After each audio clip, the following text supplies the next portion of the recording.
And then I wanted to ask you too. I know you brought up there's songs that have challenged you before. So are there any specific songs that come to mind? Like, what would you say was the most challenging song to your memory, and what was that experience like hearing it for the first time? And what did you move? What was your experience moving through what it brought out of you? Yeah, I can't name a specific song, but the topic of abortion was very challenging for me. Okay. And that is something that has come up in your work. Yeah.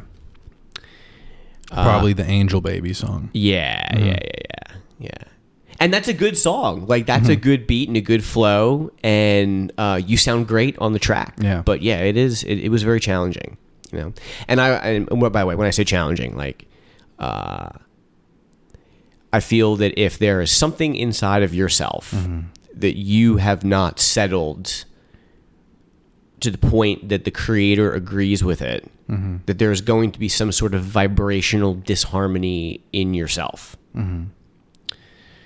So, like, the way I view our body is that we have a physical body, and then over top is like a spirit body, which I believe is part of what is you. I can sort of see you glowing, you know, when I take off the glasses. And then I think that we have a soul that extends beyond that, right?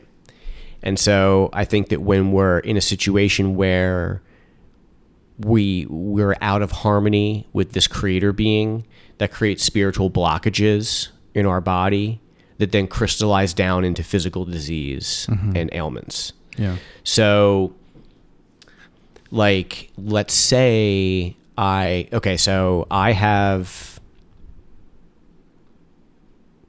say that I have taken part in 2 abortions because my partner at the time, I impregnated her twice unintentionally, and we chose together to terminate both pregnancies both times, right? And this is like very challenging because, like, this, what I'm about to say, like, is going to probably upset like everybody. Yeah. But this is how I feel about it. Yeah. I do believe that the soul incarnates into a being at the moment of conception. But I also believe that humans should have the right to terminate the abortion or terminate the pregnancy. Yeah, that's pretty much. I don't know if I believe specifically the first part of that, but I don't not believe it either. I don't know is really. Yeah. But I've definitely come to the point of, you know, I feel like historically most of my life I've been, like, of course, pro-choice, but I think I've come to understand the pro-life side of things a little more and have sympathy for that point of view. But even then, in the end, I still think that the right to choice is preferred and should be available. However, I do think that there should be some sort of cultural conversation to discourage that choice and not, like, shame the choice, but to try to because I see the problem lying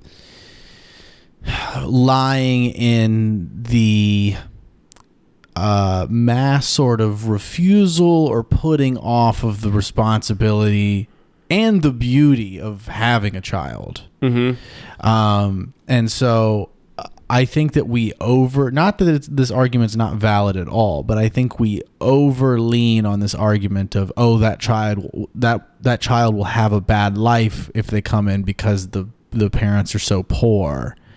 And that kind of, like, the child won't have a good life. Do you know what I'm saying?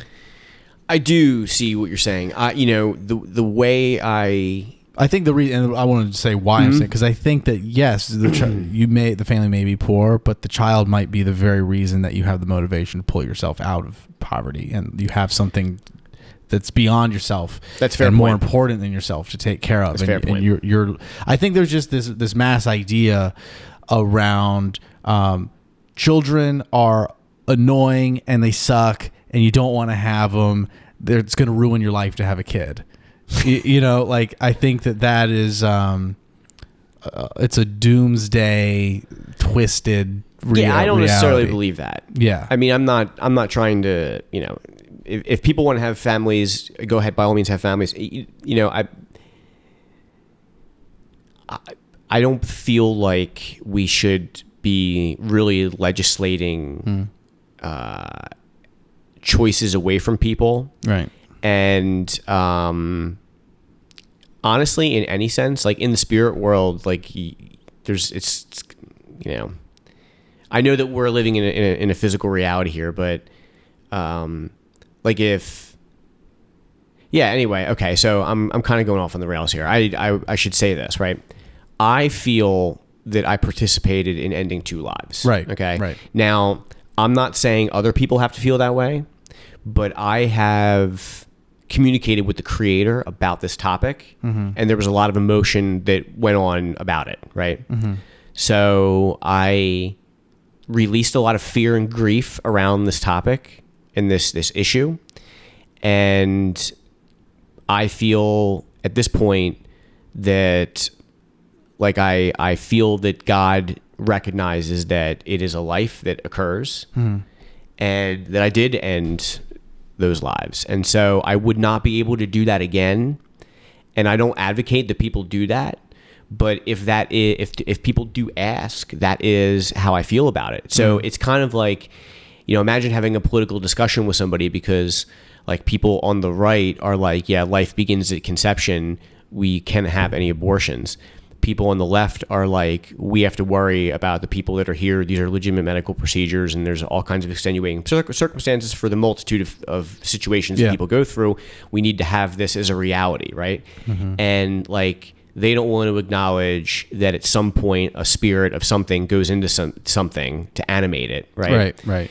And the people on the other side Not a don't want to scientific claim, and most people, if it's a non-scientific claim, then it's bogus. But then the other people, the people on the right, don't want to acknowledge that they supposedly love freedom or whatever, and they're setting rules and boundaries for people and encroaching on people's like medical decisions. Right. So, yeah, I don't know.